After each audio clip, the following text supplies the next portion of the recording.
Magnus Carlsen sacrifices his second rook. What is happening? And this knight goes to e4. So the rook is hanging. The pawn is hanging. What is going on in this game? The rook comes back to g1. Now here with black, you could take on c5.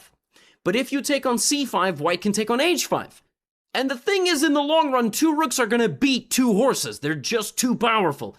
Black needs all of these pawns together. Time is ticking. What is Magnus going to do? He gives a check. The king goes to b2.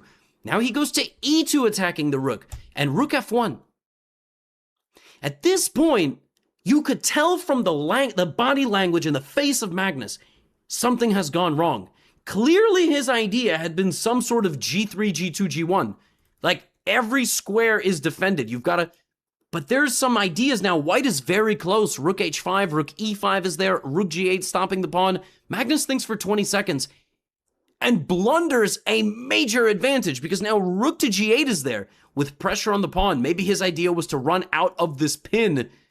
But Prag, with 30 seconds on the clock, makes a mistake back, and now it's back to equal. c6. Now, I think the idea was if g2 now, he can take with check. Knight takes f3 is losing because of rook to g8. I think this was maybe the idea. And maybe Magnus saw this and was like, oh my gosh, he's queening. But what Magnus can do is he can play king g7, which is sick. Both rooks hang. c7, g1 queen. And then there's this.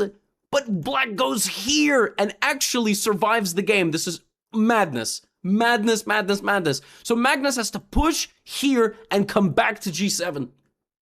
But he goes to king g7 first. He changes the move order. And now I don't have to take the bishop on f3. I just push. And if you go g2 now, I just queen. And if you take like this, it's over because you are mated. The pawn did not promote on g1. It promoted on f1.